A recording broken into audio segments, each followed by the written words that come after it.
청취자 여러분 안녕하십니까? 교육진담 소유독서에서 열심히 뛰는 책배달부 곰선생입니다. 한 주 동안 잘 지내셨는지 모르겠습니다. 날씨가 엄청 많이 추워졌어요.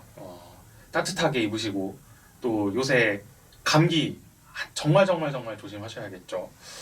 감기 조심하시기를 바랍니다. 다른 이야기를 다 제쳐두고 저번 주에 예고해드렸던 것처럼 이 책, 박선민의 국회라는 가능성의 공간, 이런 책, 바로 이 책을 소개해드리는 2분 퀵 서비스로 들어가 보도록 하겠습니다. 우리나라, 대한민국은 법치 국가죠. 법치주의는 무슨 뜻일까요? 모든 사회 구성원이 따르겠다고 형식적으로 동의한 법에 의해서 국가가 운영된다, 이런 뜻이죠.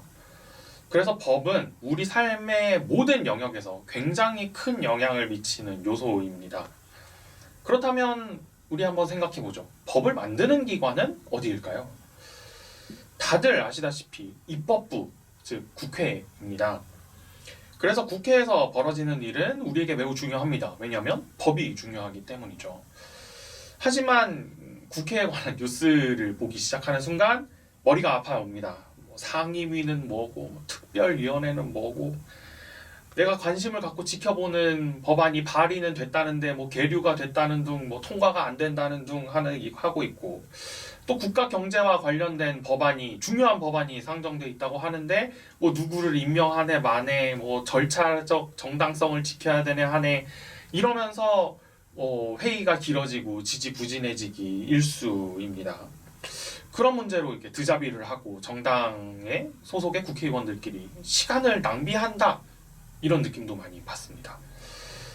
용어도 돌아가는 생리도 이제 도통 모르시겠다면, 그래서 우리가 뉴스에서 국회 관련 소식을 봤을 때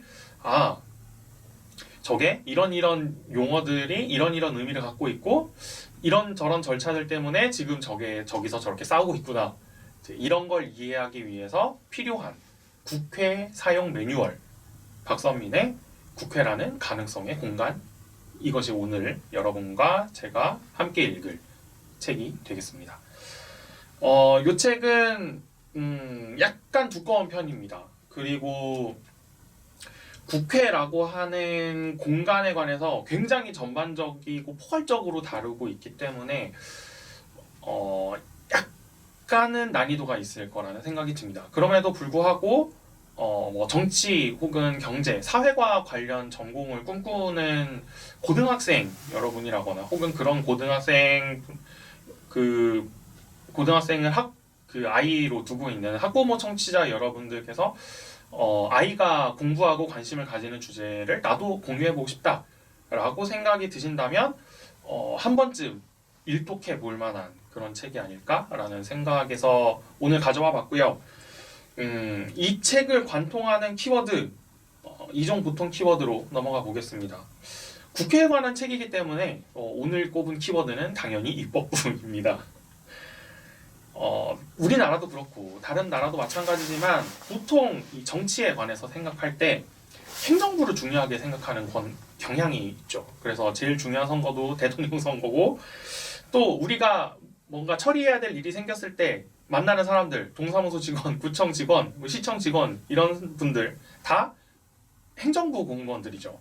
그래서 우리랑 살을 맞대고 사는 사람들, 그리고 우리의 실제 문제를 해결해주는 사람들이 행정부 소속이기 때문에 아무래도 행정부를 중요하게 생각하는 그런 경향이 있는데, 사실 따지고 보면 행정부는 법에 따라서 일을 처리해야 되는 사람들의 모임이죠.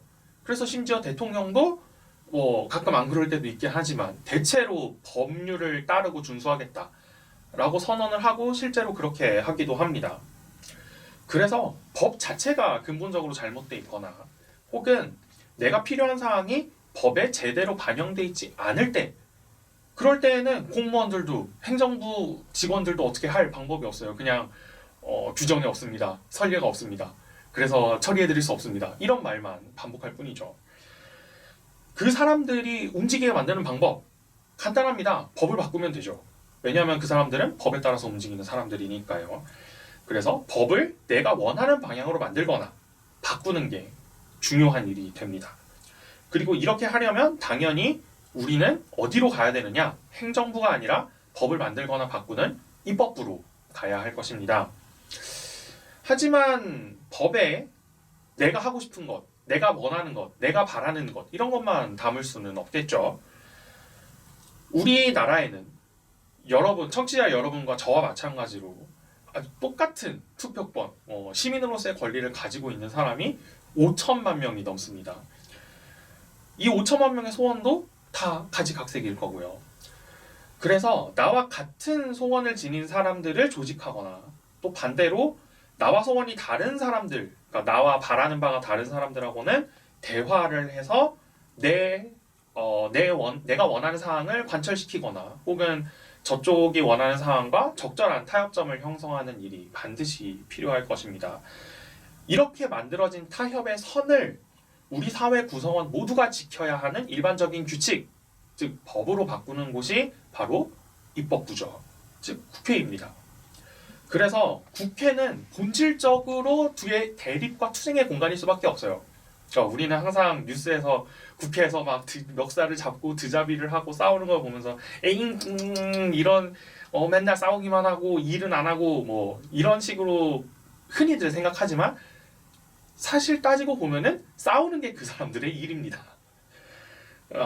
그렇기 때문에 우리는 이제 그런 싸우는 모습을 볼 때 조금 더 너그러워질 필요가 있다라는 생각도 들고, 동시에 그 싸움은 무엇이냐면은 우리가 법이라고 하는 우리 모두가 지켜야 하는 일반적인 규칙을 만들어내는 과정이라는 의미에서 사실은 국회는 대립과 투쟁의 공간이면서 가장 생산적인 공간이기도 합니다. 없던 법률을 만들어내거나 있던 법률을 아주 더 좋은 형태로 바꾸는 일을 하는 곳이니까요. 또 요 책에서 특히 강조하는 또 다른 중요한 기구가 있습니다. 바로 정당입니다.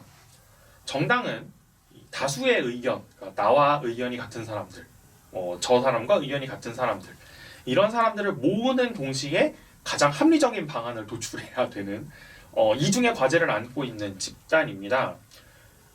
생각해 보시면 사람들의 의견이 모인다고 반드시 합리적인 의견이 도출되는 건 아니고요.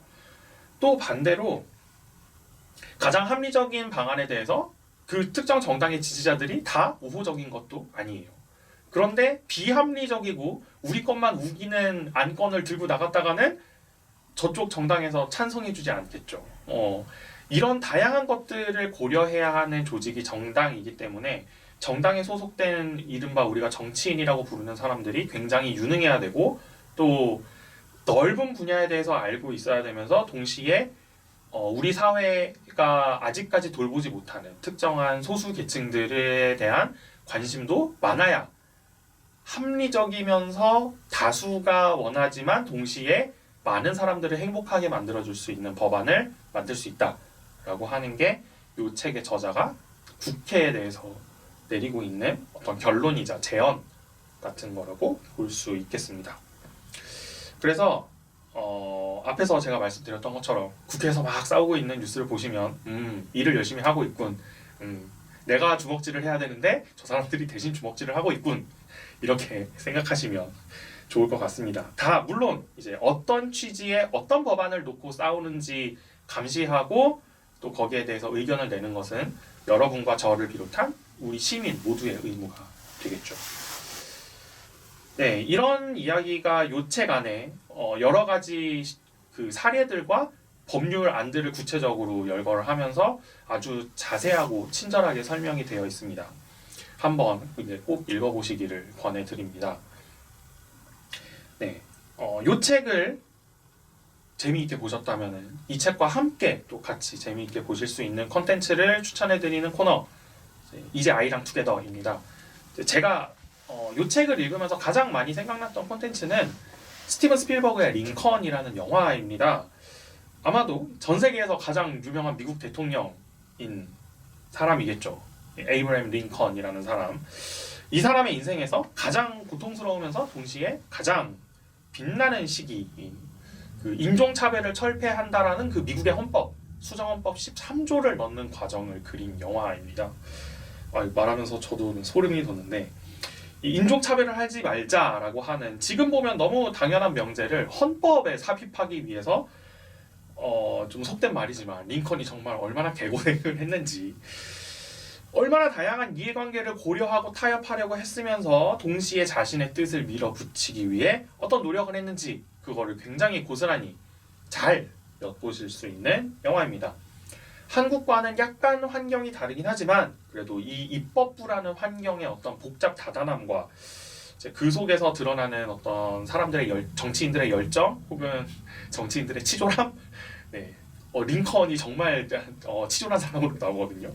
이거는 이제 제가 어떤 의미로 말씀드리는 것인지는 아마 한번 보시면 아시게 될 겁니다. 이런 것들을 정말 날 것 그대로 보여주는 영화라고 할 수 있겠습니다. 그래서 국회라고 하는 공간이 어떤 방식으로 돌아가는가에 관해서 굉장히 잘 보여주는 영화, 이제 스티븐 스필버그의 링컨이라는 영화를 추천을 드리고자 합니다. 네, 오늘 국회라는 가능성의 공간이라는 책에 관한 소개는 여기까지였고요. 청취자 여러분과 제가 함께 다음 주에 읽어볼 책은 칠레의 희곡 작가인 아리엘 도르프만의 죽음과 소녀라는 책입니다.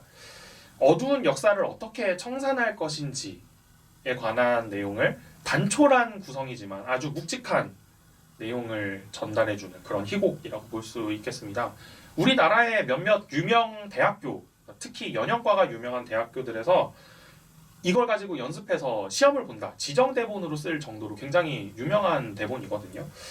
특히 대본을 이제 책으로 구매해서 읽어보시는 것도 좋지만 유튜브에서 죽음과 소녀라고 검색하시면은 실황 중계한 동영상들을 보실 수 있습니다.